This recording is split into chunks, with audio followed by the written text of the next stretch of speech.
বিসমিল্লাহির রহমানির রহিম। পল্লবী মহিলা ডিগ্রি কলেজে আয়োজিত অনলাইন ক্লাসে সকল ছাত্রীদের স্বাগতম। আমি মোহাম্মদ সাফায়েত হাসান, প্রভাষক, ফিনান্স, ব্যাংকিং ও বীমা। আজ আমি ফিনান্স, ব্যাংকিং, বীমার দ্বিতীয় পত্র বইয়ের অধ্যায় ৬ষ্ঠ চেক, বিনিময় বিল ও অঙ্গীকারপত্র নিয়ে আলোচনা করব। তো সর্বপ্রথম আমি ধন্যবাদ জানাচ্ছি মহান আল্লাহ তাআলাকে, যিনি এই করোনা মহামারীর সময় আমাদের সুস্থ রেখেছেন। আমি আরও ধন্যবাদ জানাচ্ছি আমাদের অধ্যক্ষ মহোদয়, উপাধ্যক্ষ মহোদয় এবং অনলাইন ক্লাসের সাথে সংযুক্ত সকল শিক্ষক মণ্ডলী ও আমার প্রিয় ছাত্রীবৃন্দ। সকলকে শুভেচ্ছা ও স্বাগতম জানিয়ে আজকের ক্লাস শুরু করছি। তো মহান আল্লাহ তাআলাকে অসংখ্য ধন্যবাদ যে তিনি এই করোনা মহামারীর সময় আমাদের সুস্থ সবল রেখেছেন। আমি সেজন্য আল্লাহর কাছে লাখ লাখ শুকরিয়া আদায় করি। আমি তোমাদের জন্য আল্লাহর কাছে দোয়া করি যাতে এই করোনা মহামারীর থেকে আল্লাহ যেন তোমাদের রক্ষা করে। আমি তোমাদের জন্য দোয়া করি, তোমরা আমার জন্য দোয়া করবা। তো প্রিয় শিক্ষার্থী, আজকের এই ক্লাসে আমি শুরু করছি ৬ষ্ঠ অধ্যায় চেক, বিনিময় বিল ও অঙ্গীকারপত্র। তোমরা এই ৬ষ্ঠ অধ্যায় খুললেই এই বিষয়টা পাবা। তো আমি শুরু করছি।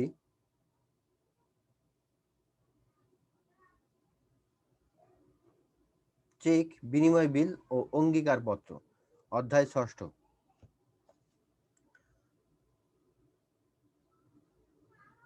সর্বপ্রথম চেকের ধারণা, চেকটা কি সে সম্পর্কে আমরা আলোচনা করব। তার আগে দেখো, এখানে ৩টা পার্ট আছে: চেক, বিনিময় বিল ও অঙ্গীকারপত্র।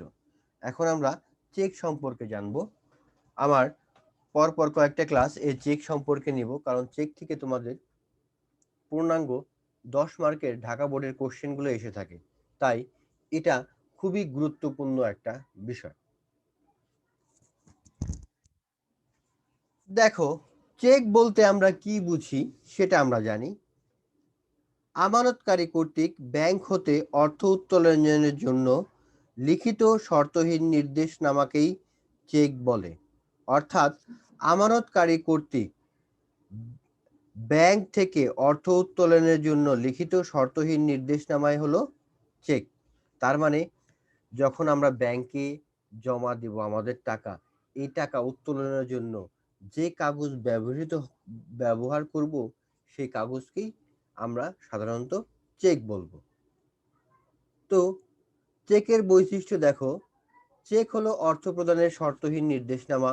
আমানতকারী তার ব্যাংকের চেকের মাধ্যমে এরূপ নির্দেশ দিয়ে থাকে: আমানতকারী নিজেকে, প্রাপক বা কোনো ব্যক্তিকে বা বাহককে অর্থ প্রদানের এর মাধ্যমে নির্দেশ দেয়। তো আমরা এই সকল বৈশিষ্ট্য ছাড়াও আরো কিছু বৈশিষ্ট্য সম্পর্কে জানব। অর্থাৎ দেখো, চেকের সংজ্ঞা সম্পর্কে বলা আছে। দেখো, এ সম্পর্কে বাংলাদেশে বহাল 1881 সালের, এটা মনে রাখবা, 1881 সালের হস্তান্তরযোগ্য দলিল আইনের ৬ ধারায় বলা হয়েছে যে 1881 সাল আর ধারা ৬, এটা অবশ্যই মনে রাখবা, কারণ এটা এমসিকিউতে আসে। বলা হয়েছে যে চেক হলো এক ধরনের বিনিময় বিল যা কোনো নির্দিষ্ট ব্যাংকের উপর কাটা হয় এবং যার অর্থ চাহিদামাত্র পরিশোধযোগ্য। যার অর্থ চাহিদামাত্র পরিশোধযোগ্য। অর্থাৎ চেক হলো এক ধরনের বিনিময় বিল যা কোনো নির্দিষ্ট ব্যাংকের উপর কাটা হয় এবং যার অর্থ চাহিদামাত্র পরিশোধযোগ্য।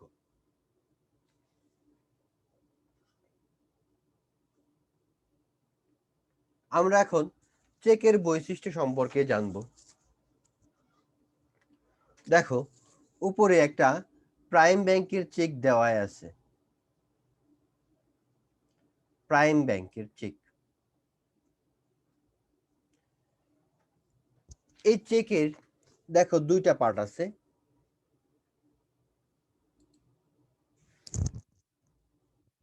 এই যে এই একটা পার্ট, এইখানে একটা পার্ট আছে, এইটা একটা পার্ট। আমরা এই পার্টটা লিখে ব্যাংকে জমা দেব, এই পার্টটা নিজের কাছে রেখে দেব। অনেক সময় দেখা গেছে যে এই পার্ট জমা দিয়ে পরবর্তীতে টাকা উত্তোলন করে। এই প্রথমেই এই পার্টটা জমা দিতে হয় ব্যাংকে, তারপরে এই পার্ট। তো ২ পার্টেই আমরা জমা দিয়ে এই সমন্বয়ের মাধ্যমে ব্যাংক থেকে টাকা তুলব। দেখো, আমরা এখন চেকের বৈশিষ্ট্য জানব। যে আইন অনুযায়ী চেক হলো এক ধরনের বিনিময় বিল, অর্থাৎ এটি অর্থ প্রদানের একটি শর্তহীন নির্দেশনামা।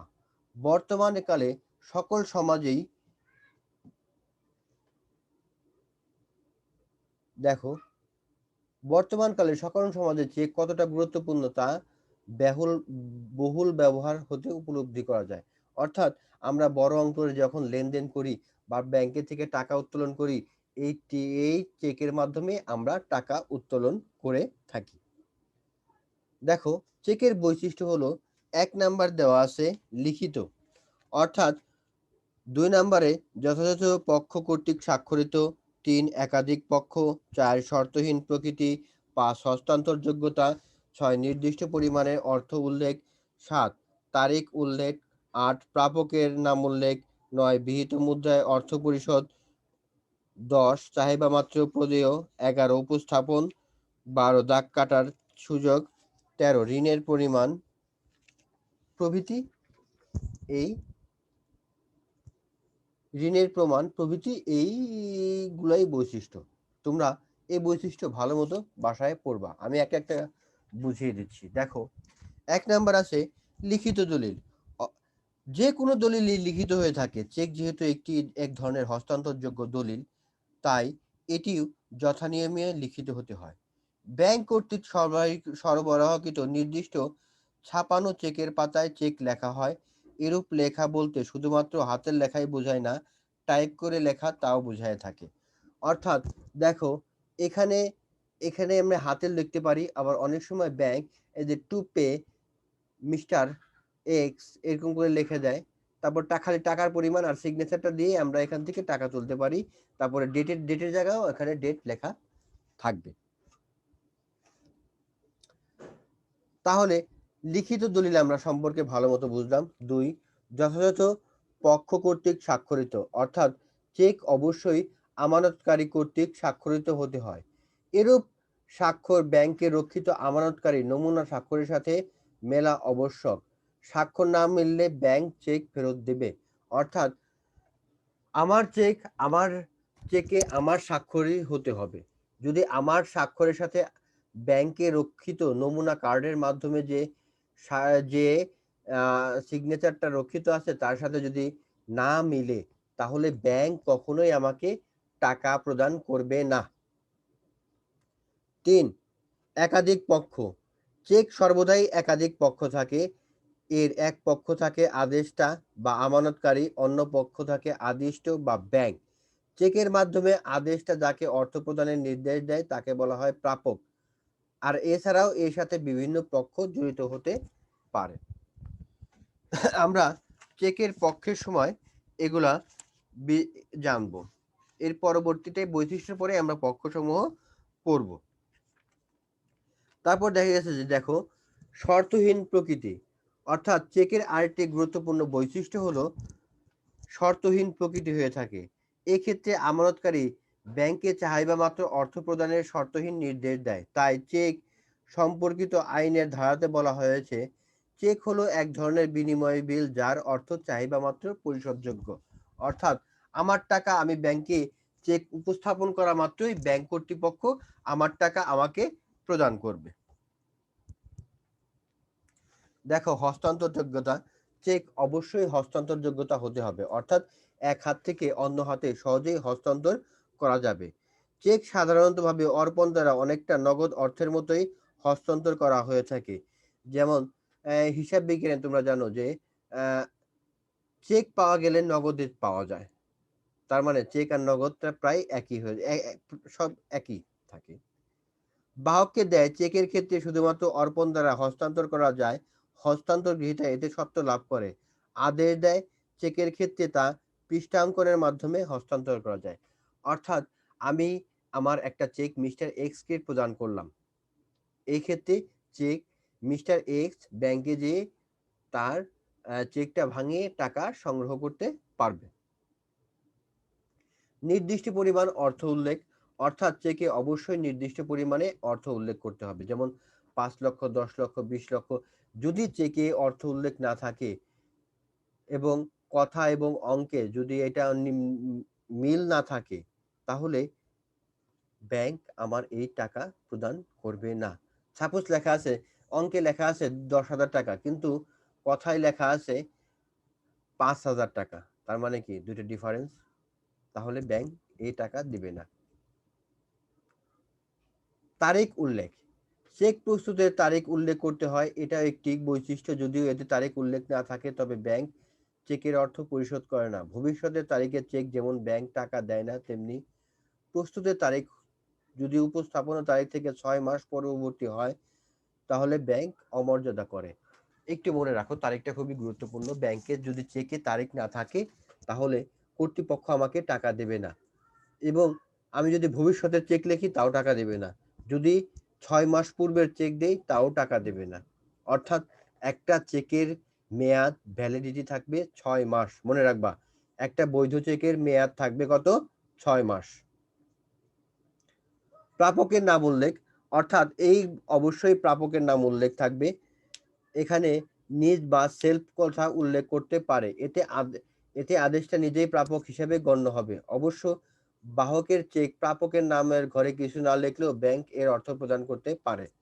শুধুমাত্র বাহক চেকের ক্ষেত্রে এটাই প্রযোজ্য হবে। তারপর দেখো, বিহিত মুদ্রায় অর্থ পরিশোধ। বিহিত মুদ্রায় অর্থ দেশীয় মুদ্রায় আমাকে অর্থ পরিশোধ করবে। আমি ব্যাংকে আমার অ্যাকাউন্ট, আমি যে ব্যাংকে টাকা তুললাম, ব্যাংক যদি আমাকে ডলারে পরিশোধ করে তার মানে আমি নেব না। তার মানে আমাকে টাকাই দিতে হবে। বাংলাদেশে যেমন ৫ টাকা, ১০ টাকা, ১০০ টাকা বা এই টাকা দিয়েই আমাকে আমার এই অর্থ পরিশোধ করবে। চাহিদা মাত্র প্রদীয়। চেক চাহিদা মাত্র পরিশোধযোগ্য একটি দলিল। সবকিছু ঠিক থাকলে বা যথাযথ উপস্থাপন করা হলে ব্যাংক চাহিদা মাত্র চেকের অর্থ পরিশোধ করতে বাধ্য থাকে। অবশ্য আদেশটা পরবর্তী কোনো তারিখ উল্লেখ করে তৈরির তারিখ থেকে নির্দিষ্ট সময় পরে এর অর্থ প্রদানের ব্যবস্থা করতে পারে। উপস্থাপনা, চেকের অর্থ সংগ্রহের জন্য এর প্রাপক বা ধারককে ব্যাংকের নিকট তা যথানিয়মে উপস্থাপন করার প্রয়োজন পড়ে। অর্থাৎ ব্যাংকে যদি আমি এই চেক উপস্থাপন না করি তাহলে ব্যাংক আমাকে টাকা দেবে না। তার মানে যথানিয়মে যখন আমি ব্যাংকে টাকা বা চেকটা উপস্থাপন করব, ব্যাংক কর্তৃপক্ষ আমাকে টাকা প্রদান করতে বাধ্য থাকবে। তারপর দেখো, দাগ কাটার সুযোগ। চেকে অবশ্যই দাগ কাটার সুযোগ থাকতে হবে। চেকের একটা স্বতন্ত্র বৈশিষ্ট্য হলো এর উপরিভাগে সাধারণত বাম পাশে দুটো আড়াআড়ি দাগ দিয়ে থাকে। এই সম্পর্কে সাধারণ দাগ কাটা চেক এবং বিশেষ দাগ কাটা চেক সম্পর্কে আমরা বিস্তারিত পড়ব। ঋণের প্রমাণ। চেক সবসময় ঋণের প্রমাণ হিসেবে আদালতে গৃহীত হয়। অর্থাৎ কোনো চেক যথাযথ নিয়মে উপস্থাপনের পর তা অমর্যাদাকৃত হলে এর জন্য দায়ী পক্ষ নিকট দায় থাকে। সেই ক্ষেত্রে কোনোরূপ সাক্ষ্য প্রমাণ ছাড়াই অমর্যাদাকৃত চেকটির আদেশটার দায় নির্ধারণের যথেষ্ট বিবেচিত হয়। অর্থাৎ আমার চেক, যদি আমার চেকে পর্যাপ্ত টাকা না থাকে তাহলে কি করবে? ব্যাংক সে টাকা বা অমর্যাদা করবে বা বাউন্স করে দেবে। তার মানে যে আমার কাছে টাকা পায় সে চাইলে আদালতে যেয়ে এই চেকের মাধ্যমে আমার নামে কেস করতে পারে। তার মানে তোমরা ভালো মতো বুঝলা, লিখিত সম্পর্কে যথাযথ কর্তৃপক্ষ, একাধিক পক্ষ, শর্তহীন প্রকৃতি। দেখো, এখানে কিন্তু একটা চেকের বৈশিষ্ট্য দেওয়া আছে টু পে। এখানে সেলফ লিখবা। এই যে দেখো ডেট দেওয়া আছে, এই ডেটের জায়গায় তারিখ লিখবা। কত টাকা, টাকার পরিমাণ উল্লেখ করবা। দ্য সাম অফ টাকা, এটা কথায় লিখতে হবে। যেমন ১৫,০০০ টাকা বা ১০,০০০ টাকা, ১,০০,০০০ টাকা, এটা লিখতে হবে। আর এখানে সিগনেচার দিবে হবে। এবং এর অপর পৃষ্ঠা, এই চেকের অপর পৃষ্ঠা দুইটা সিগনেচার দিয়ে আমার ব্যাংকে উপস্থাপন করলে আমার চেকের টাকা দিয়ে দেবে। খুব গুরুত্বপূর্ণ একটা বিষয় আমরা এখন পড়ব, চেকের পক্ষসমূহ। চেকের বৈশিষ্ট্য পড়ার পর আমরা এখন চেকের পক্ষসমূহ পড়ব। তোমরা বাসায় চেকের পক্ষসমূহ খুব বেশি বেশি পড়বা, কারণ এটা খুবই গুরুত্বপূর্ণ একটা বিষয়। চেকের পক্ষসমূহ একটা খুবই গুরুত্বপূর্ণ একটা বিষয়। দেখো, চেক এক ধরনের হস্তান্তরযোগ্য ঋণের দলিল, তাই চেকের তৈরির পর থেকে পরিশোধের পূর্ব পর্যন্ত বিভিন্ন পক্ষের সাথে যুক্ত হতে পারে। তার মানে আমি একজনকে দিলাম, সে আর একজনকে, আমার চেকটা আর একজনকে দিল, এগুলো অনেকগুলো পক্ষ হতে পারে। তাহলে সেই পক্ষ সম্পর্কে আমরা এখন জানব। ১ নাম্বার দেখো, আদেষ্টা, ২ আদিষ্ট, ৩ প্রাপক, ৪ অনুমোদন বলে প্রাপক, ৫ অনুমোদনকারী, ৬ ধারক, ৭ যথাকালের ধারক বা প্রকৃত ধারক। তাহলে এই ৭টা সম্পর্কে আমরা বিস্তারিত আলোচনা করব। ১ নাম্বার দেখো, আদেষ্টা। যে ব্যক্তি চেক স্বাক্ষর প্রদানের মাধ্যমে কোনো ব্যক্তিকে বা নিজের অর্থ প্রদানের শর্তহীন নির্দেশ প্রদান করে তাকে চেকের আদেষ্টা বলে। চেকের আদেষ্টা হলো আমানতকারী তার অনুমোদিত প্রতিনিধি বা হস্তান্তরযোগ্য দলিল আইনের ৭-এর প্রথম অনুচ্ছেদে বলা হয়েছে যে চেকের প্রস্তুতকারীকে আদেষ্টা বলে। অর্থাৎ এই আদেশটা থেকে আমরা বুঝলাম, অর্থাৎ সাপোজ আমি যদি একটা চেক অঙ্কন করি বা চেক লিখি, তাহলে আমিই হব আদেষ্টা। অর্থাৎ চেক প্রস্তুতকারীকেই আদেষ্টা বলে। অর্থাৎ যে চেক লিখবে বা যার চেক, তাকেই আদেষ্টা বলবে। আমার চেক আমি একটা লিখে ব্যাংকে জমা দিলাম, সেই ক্ষেত্রে আমি হলাম আদেষ্টা। কিন্তু অন্যের চেক যদি আমি লিখি, তাহলে কিন্তু আমি আদেষ্টা হতে পারবো না। যার চেক লিখবো সেই হবে আদেষ্টা। অর্থাৎ যে চেকের মালিক, যার নামে ব্যাংক অ্যাকাউন্ট থাকবে, সেই হলো আদেষ্টা। তার মানে আদেষ্টা সম্পর্কে তোমরা বিস্তারিত বুঝতে পেরেছ নিশ্চয়ই। ২ নাম্বার দেখো, আদিষ্ট। আদেষ্টা চেক প্রস্তুত করে মূলত যার প্রতি এর অর্থ পরিশোধের নির্দেশ দেয় তাকে চেকের আদিষ্ট বলে। হস্তান্তরযোগ্য দলিল আইনের ৭-এর ধারায় ২ অনুচ্ছেদে এই সম্পর্কিত বলা হয়েছে যে, দেখো এ সম্পর্কে বিস্তারিত বলা হয়েছে।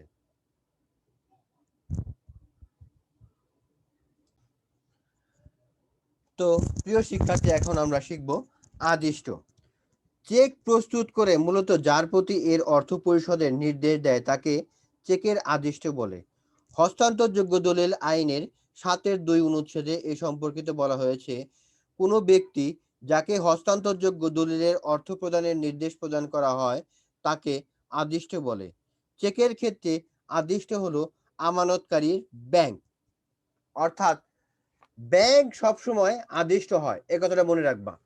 আদিষ্টকে সবসময় ব্যাংক হবে।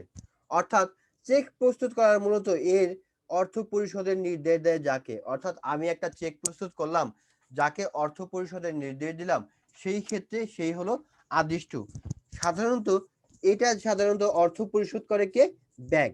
সেজন্য ব্যাংককে বলা হয় আদিষ্ট। অর্থাৎ আমি যাকে আমার এই অর্থ পরিশোধের জন্য যে কি বলে, অর্থ পরিশোধের জন্য যে নির্দেশ প্রদান করে, তাকেই বলা হয় আদিষ্ট। তাকেই বলা হচ্ছে আদিষ্ট। তার মানে আদেশটা আদিষ্ট সম্পর্কে ভালো মতো বুঝলাম। ৩ নাম্বার দেখো, প্রাপক। চেকের আদেশটা অর্থ পরিশোধের নিমিত্তে যার নাম চেকের পাতায় উল্লেখ করে তাকে চেকের প্রাপক বলে। হস্তান্তরযোগ্য দলিল আইনের ৭ ধারার ৪র্থ অনুচ্ছেদে উল্লেখ আছে যে, যে ব্যক্তি বা যার আদেশে কোনো ব্যক্তিকে দলিলের অর্থ প্রদান করা হবে, অর্থাৎ দলিলে উল্লেখ থাকে, উল্লেখিত ওই ব্যক্তিকে প্রাপক বলে। অবশ্য আদেশটা ইচ্ছা করলে নিজে শব্দ লেখে প্রাপক হিসাবে গণ্য হতে পারে। আরেকবার একটু দেখো যে চেকের আদেশটা অর্থ পরিশোধের নিমিত্তে যার নামে চেকের পাতা উল্লেখ করবে তাকে চেকের প্রাপক বলে। অর্থাৎ এই আইনে উল্লেখ আছে যে ৭ ধারায় যে ব্যক্তি বা যার আদেশে কোনো ব্যক্তিকে দলিলের অর্থ প্রদান করা হবে বলে দলিলে উল্লেখ থাকে, উল্লেখিত ওই ব্যক্তিকে প্রাপক বলে। অর্থাৎ আমি চেক যাকে দেব সেই হবে চেকের প্রাপক। অর্থাৎ আমি চেকে লিখলাম মিস্টার এক্স, তার মানে এই মিস্টার এক্সই হলো চেকের প্রাপক। মাল ক্রয় করে মিস্টার করিমকে চেক প্রদান, তার মানে কি এই ক্ষেত্রে প্রাপক হলো মিস্টার করিম। সেই ক্ষেত্রে তোমরা ভালো মতো অবশ্যই বুঝতে পেরেছ। অনুমোদন বলে প্রাপক। দেখো, অনুমোদন বা হস্তান্তরের মাধ্যমে চেকের সত্ত্ব কেউ প্রাপ্ত হলে তাকে অনুমোদন বলে প্রাপক বলে। অর্থাৎ দেখো, এমসি শুক্লা এর মতে অনুমোদন বলে প্রাপক হলো কোনো ব্যক্তি যার বরাবর কোনো দলিল বা চেকের অনুমোদন বা হস্তান্তর করা হয়। ধরা যাক ক চেকের প্রাপক, সে যদি তা খ এর বরাবর হস্তান্তর করে তবে খ কে অনুমোদন বলে প্রাপক। অর্থাৎ আমি একটা চেক পেলাম, তার মানে কি আমি প্রাপক। আমি এই চেকটা মিস্টার খকে দিয়ে দিলাম, তার মানে মিস্টার খকে এটা অনুমোদন করে দিয়ে দিলাম। তার সেই ক্ষেত্রে মিস্টার খ হবে অনুমোদন বলে প্রাপক। ৫ অনুমোদনকারী।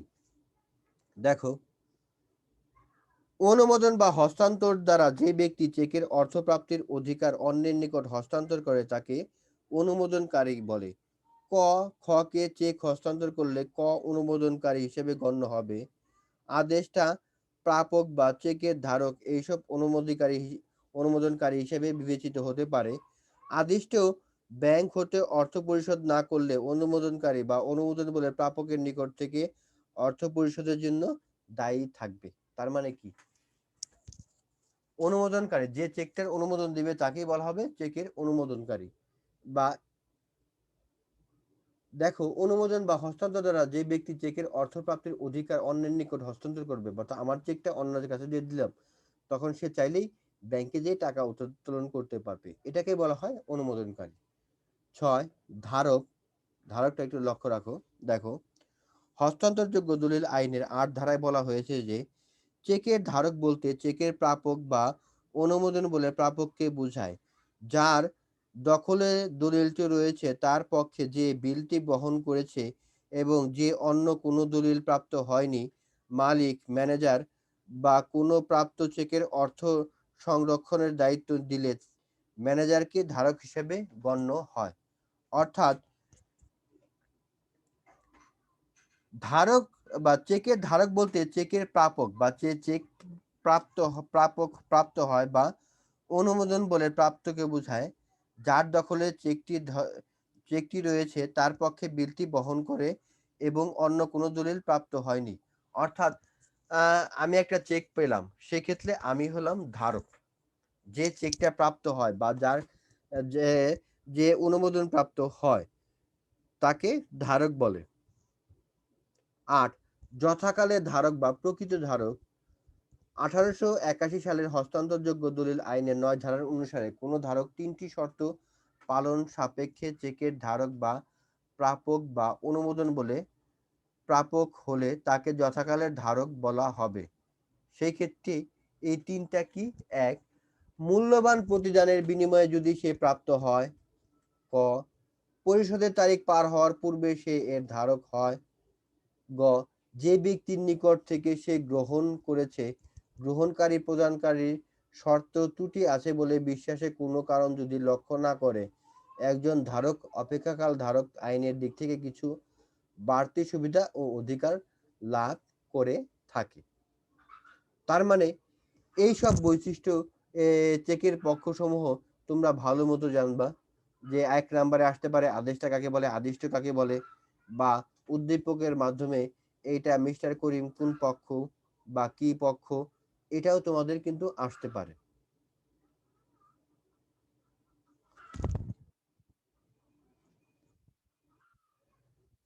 এখন দেখো, আমরা পড়ব চেকের প্রকারভেদ। চেক ব্যাংকিং লেনদেনে ব্যাপক উন্নয়ন ও গ্রাহকের বিভিন্নমুখী প্রয়োজনের কারণে বিভিন্ন ধরনের চেকের প্রয়োজন পড়েছে। অর্থাৎ বর্তমানে যুগের সাথে তাল মিলিয়ে চলার জন্য আমরা এই চেক ব্যবহার করে থাকি। দেখা গেছে যে বাহক চেক ও হুকুম চেক এই দুইটি এখন পর্যন্ত ব্যাপকভাবে প্রচলিত হলে বিভিন্ন ধরনের চেক লক্ষ্য রাখা যায়। আমাদের সাধারণত দেখা গেছে যে বাহক চেক, হুকুম চেক, ও দাগ কাটা চেক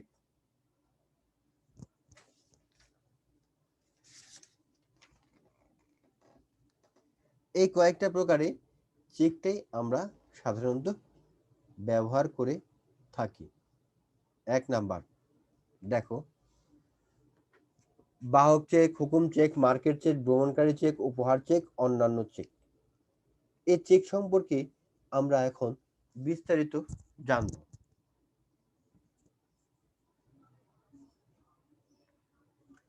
১ নাম্বার দেখো, বাহক চেক। কোনো ব্যক্তি বা বাহককে ব্যাংকে উপস্থাপন করে যে চেকের অর্থ সংগ্রহ করতে পারে তাকে বাহক চেক বলে। এরূপ চেক সহজে চেনার উপায় হলো এতে প্রাপকের নামের শেষে অথবা বাহকের শব্দদ্বয় লেখা থাকে। এরূপ চেকের সুবিধা হলো এতে কোনো লিখিত অনুমোদনের প্রয়োজন হয় না, তবে তুলনামূলক বিচারে এটি কম নিরাপদ। অর্থাৎ দেখো, যে কোনো ব্যক্তি বা বাহককে ব্যাংকে উপস্থাপন করে যে চেকের অর্থ পরিশোধ করতে পারে, অর্থাৎ যে কেউ চাইলে একটা চেক ব্যাংকে জমা দিল এবং ব্যাংক থেকে টাকা জমা উত্তোলন করতে পারলো, সেই চেককে বলা হবে বাহক চেক। এই চেকের চেনার নিয়ম হলো অথবা বাহককে শব্দদ্বয় লেখা থাকে অথবা বাহককে শব্দদ্বয় লেখা থাকে। হুকুম চেক, যে চেকের প্রাপকের নামের শেষে অথবা আদেশ অনুসারে শব্দদ্বয় লেখা থাকে তাকে হুকুম চেক বলে। যে চেকের প্রাপকের নামের শেষে আদেশ অনুসারে শব্দদ্বয় লেখা থাকে তাকে হুকুম চেক বলে। এরূপ চেক অনুমোদন দ্বারা হস্তান্তর করতে হয়, তাই প্রাপক ও অনুমোদন বলে প্রাপক ছাড়া কেউ এই চেক উপস্থাপন করে এর টাকা সংগ্রহ করতে পারে না। ফলে এই চেকের অধিক নিরাপদ, তবে এটি সহজে হস্তান্তরযোগ্য না হওয়ায় এবং বাহক চেকের দাগ কাটার ব্যাপক প্রচলনের ফলে এরূপ চেকের ব্যবহার কম এসেছে। অর্থাৎ বাহক চেককে লেখা থাকবে অথবা বাহককে, আর হুকুম চেকে লেখা থাকবে অথবা আদেশ অনুসারে। এই দুইটা পয়েন্ট অবশ্যই মনে রাখবা, অথবা আদেশ অনুসারে। ৩ নাম্বার দেখো, সবচেয়ে গুরুত্বপূর্ণ একটা দাগ কাটা চেক। এখানে দাগ কাটা চেক বলতে আমরা কি বুঝি? দাগ কাটা চেক বাহক বা হুকুম চেকের বাম কোণায় আড়াআড়ি ভাবে দুটি সমান্তরাল সরল রেখা টানা হলে ওই চেককে দাগ কাটা চেক বলে। এরূপ দাগের মাঝে কিছু লেখা হতেও পারে, আবার নাও হতে পারে। এরূপ চেকের অর্থ সরাসরি ব্যাংক কাউন্টার হতে সংগ্রহ করা যায় না। ব্যাংক চেক জমা দিয়ে অর্থ সংগ্রহের পর চেক কেটে তা সংগ্রহ করতে হয়, ফলে এই চেক অধিক নিরাপদ। লেখার তারতম্য অনুযায়ী এরূপ চেককে দুই ভাগে ভাগ করা যায়। ১. সাধারণভাবে দাগ কাটা চেক। ২. বিশেষভাবে দাগ কাটা চেক। দেখো, অর্থাৎ দাগ কাটা চেকের উপরে চেকের বাম পাশে আড়াআড়ি দুটা দাগ কাটা বা চেকের দাগ কাটা থাকবে, তাকে দাগ কাটা চেক বলে। এই সাধারণভাবে দাগ কাটা চেক বলতে যদি কোনো রেখাঙ্কিত চেকের দুই দাগের মাঝে কিছু লেখা না থাকে বা লেখা থাকলেও ব্যাংক শব্দের উল্লেখ না থাকে, তবে তাকে সাধারণভাবে দাগ কাটা চেক বলে। এরূপ চেকের প্রাপকের যে কোনো ব্যাংক হিসাবে জমা দিয়ে অর্থ সংগ্রহ করা যায়। বিশেষভাবে দাগ কাটা চেক, কোনো দাগ কাটা চেকের দুই ধরনের মাঝখানে কোনো ব্যাংকের নাম উল্লেখ থাকলে তাকে বিশেষভাবে দাগ কাটা চেক বলে। এরূপ চেকের মাঝে উল্লেখিত ব্যাংক এর শাখা প্রাপকের হিসাবে জমা দিয়ে এর অর্থ উত্তোলন করা যায়।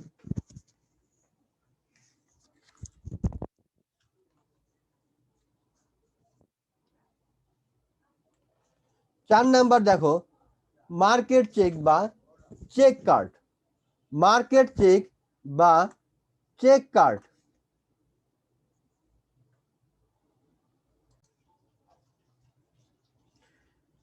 দেখো এখন আমরা মার্কেট চেক বা চেক কার্ড কাকে বলে সেই সম্পর্কে জানবো।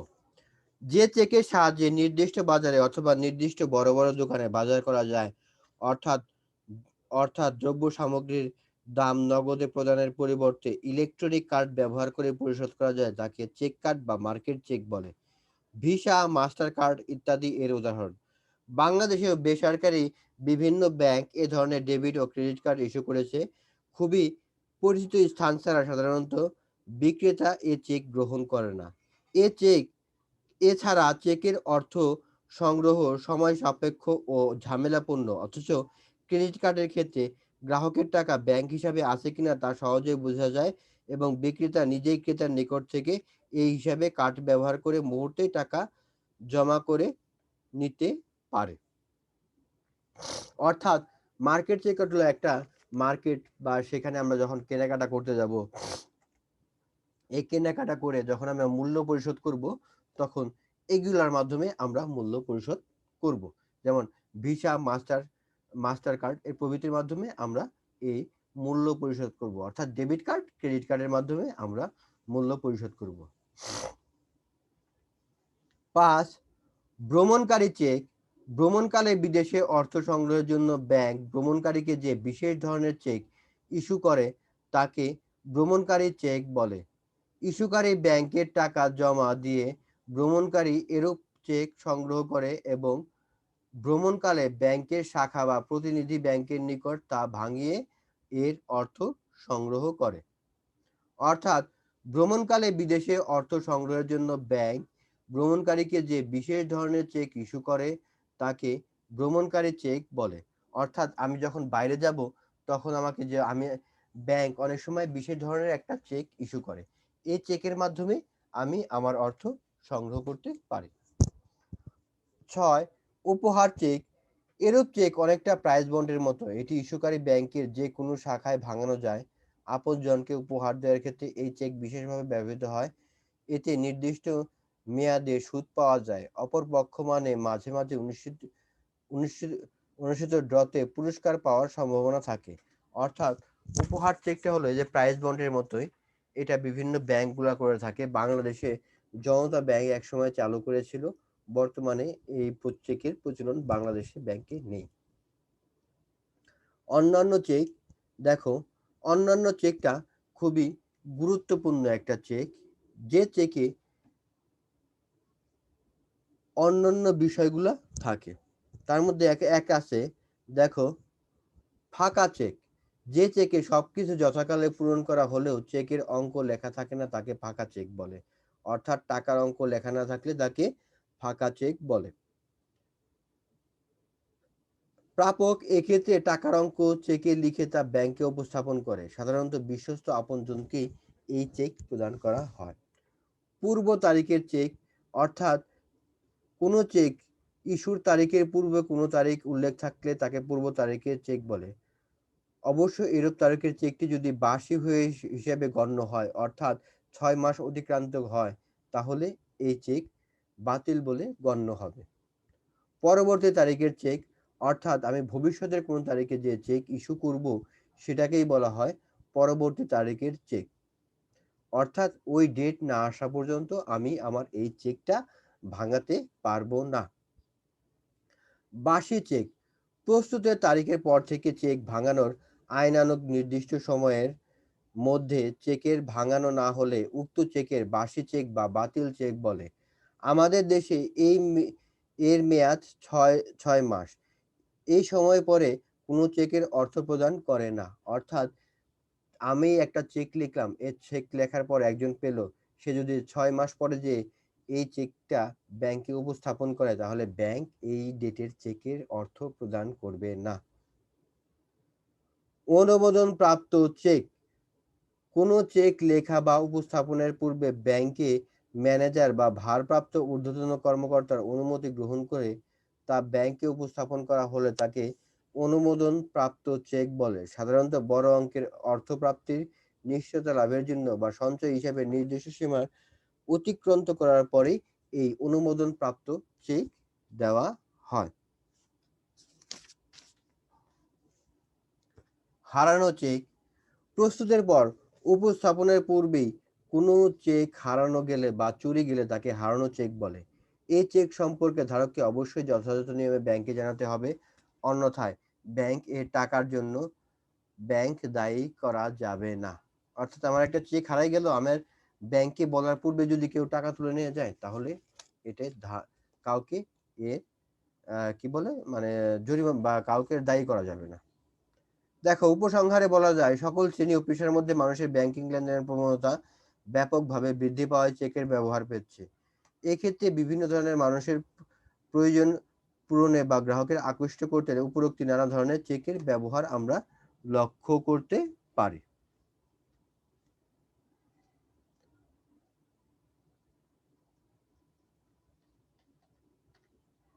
দেখো প্রিয় শিক্ষার্থীরা, আজকের ক্লাসে আমরা শিখলাম চেক কাকে বলে শিখলাম, অর্থাৎ আমানতকারী কর্তৃক ব্যাংক থেকে অর্থ উত্তোলনের জন্য লিখিত শর্তহীন নির্দেশনামাই হলো চেক। আবার 1881 সালের হস্তান্তরযোগ্য দলিল আইনের 6 ধারা বলা হয়েছে যে চেক এক ধরনের বিনিময় বিল যা কোনো নির্দিষ্ট ব্যাংকের উপর কাটা হয় এবং যার অর্থ চাহিদা মাত্র পরিশোধযোগ্য। চেকের বৈশিষ্ট্য সম্পর্কে আমরা জানলাম। চেকের পক্ষ আদেষ্টা, আদিষ্ট, প্রাপক, অনুমোদন বলে প্রাপক, অনুমোদনকারী, ধারক, যথাকালের ধারক বা প্রকৃত ধারক সম্পর্কে আমরা জানলাম। তারপরে জানলাম চেকের প্রকারভেদ: বাহক চেক, হুকুম চেক, মার্কেট চেক, ভ্রমণকারী চেক, উপহার চেক, অন্যান্য চেক।